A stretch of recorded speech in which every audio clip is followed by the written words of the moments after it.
This is the sequel to the first Bellabon story. So after the Monopoly Man was captured, he was put inside a bunny prison, for crimes against bunny kind, for trying to destroy the bunny burrow. So he was punished severely, life in prison, life in bunny prison, where all you can eat is carrots, and you're guarded by the bunny battalions with their bunny bazookas. So he sits in his cell all day, every day, twirling his mustache. Doesn't even have his hat anymore. He's bald. Until one day, he breaks out. The Monopoly Man breaks out of prison. He finally thinks, oh, wait, yeah, I'm a human, and these are little bunnies, and I can just stand up and break the walls. So he breaks out of prison, and the news gets back to the bunny burrow that the Monopoly Man has broken out of prison. And Bellabun, the new general, hears about this and gets worried. She knows that the Monopoly Man was obviously not happy about being captured by the bunnies and having his plan foiled. So she thinks she better take some defensive maneuvers. She calls up the battalion, says we need every bunny available, and she puts them all surrounding the city. And she tells all the other bunny cities to do the same, fearing that he might strike back. So she puts Bun, her second in command, in charge of that, and she goes and to the bunny burrow and guards the king and queen. Late one night, a messenger runs into the castle and says, Bellabun, Bellabun, news from the front line. The Monopoly Man has been seen and he's captured Bun. What? Yeah, he came into the city, didn't destroy anything, but just took Bun and left. Bun has been bun-napped. He's been bunny kidnapped, bun-napped. Bun is mortified. That's her best friend. The Monopoly Man must have known this, and this is a personal attack against Bun. This is not acceptable. But Bun has to do something, but she has no idea where the Monopoly Man went, what his next move is. She doesn't even know if Bun is okay, which worries her the most. So she has to devise a plan. She has to track where the Monopoly Man went, try and sneak up on him, free Bun, and then take down the Monopoly Man once again. Meanwhile, on the other side of the forest, the Monopoly Man is walking around trying to get out of the forest. He's got Bun in a little makeshift cage underneath his arm. He says, my first plan didn't work, but this one will, Bun.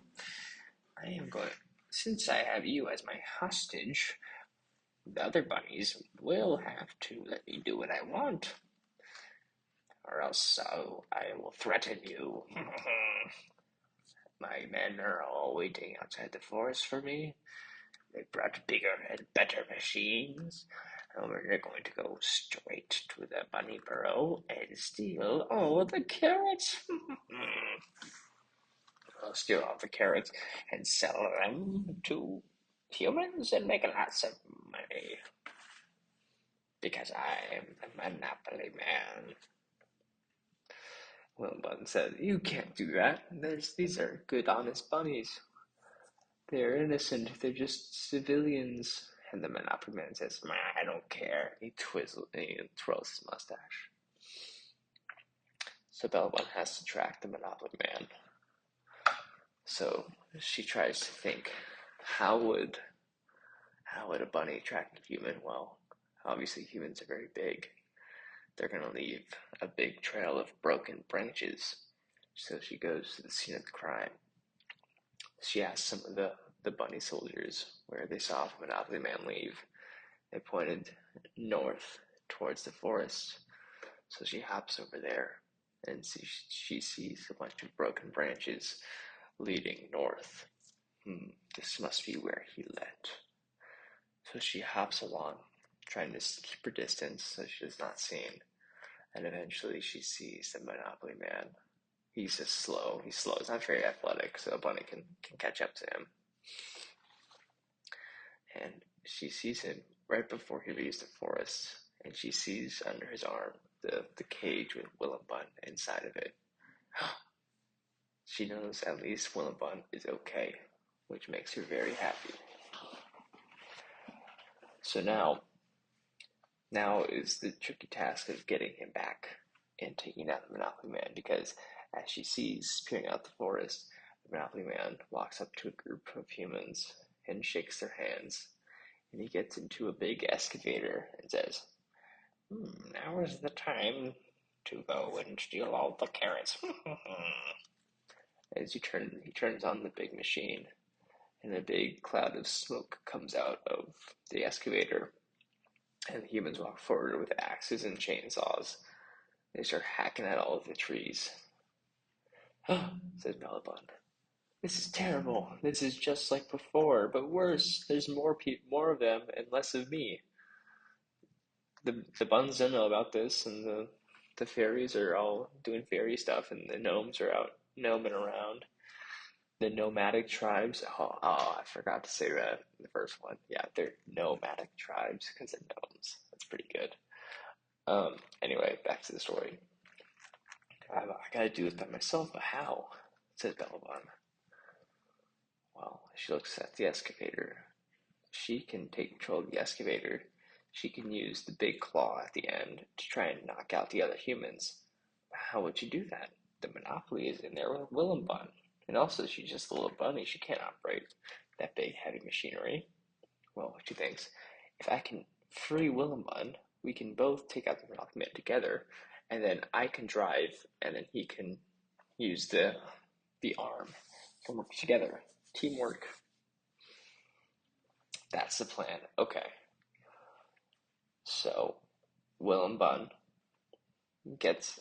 is still in the cage. He's rattling around. Then he sees in the distance, he sees Bellabun hopping up towards the excavator, and he is filled with joy. He's filled with happiness that Bellabun is coming to save him. He's very happy about that. And Bellabun hops up to the excavator, and she sneaks in underneath the door. She's a little bunny. She can fit in. She can fit in anywhere. She squeezes in underneath, and she pries open the cage while the Monopoly Man is too busy cackling and twirling his mustache. And she says, Willem Bun, we have to take out the Monopoly Man right now, and then we can take control of the excavator, and then take out all the other humans with the big claw at the end. Willem Bun says, that's a great plan. We should do that. So Willem Bun hops out of his cage and goes, hey, Monopoly Man, I've broken out. What are you going to do? And Monopoly Man goes, you're not supposed to be out of there, you silly rabbit. And he leans down and try to snatch up Willem Bun again. While he leans down, Bellabun hops around and then kicks his head. Bang! And Monopoly Man gets knocked out. Boom! He drops to the floor. And suddenly the excavator has no one controlling it. It starts going a bit haywire. Then Bellabun goes, Willem Bun, grab the controls. I can't do it all by myself. We have to take control of the excavator before it crashes. And Willem Bun says, okay. And they both grab the controls and they start pulling as hard as their little bunny hands can go. They manage to slow the out of control excavator down. And now Bellabun says, okay, phase 2, we take out the humans. And Willem Bun starts swinging the claw around while Bellabun moves forward. And they start hitting humans from the back. So they thought the Monopoly Man was doing it, not the bunnies. They're like, whoa, boom, boom, bang, bam, bang, bonk. They're all knocked out. And Willem Bun and Bellabun save the day once again. They're the heroes of Bunny Burrow. They hop back in. Well, first they tie up all the humans and they say, we gotta start build a maximum security human prison first. So they do that. Now they'll never break out, and it'll all be okay. Bella and Wilbur go back to the bunny burrow as bunny heroes once again. They get their medals of honor and stuff. Not and stuff. They get their medals of honor. They get claps from the bunny battalion. They clap for them. And they start to settle in to the rest of their life as best friends. And maybe they like each other. I don't know. But it's just best friends. And that's the end of that story. The end.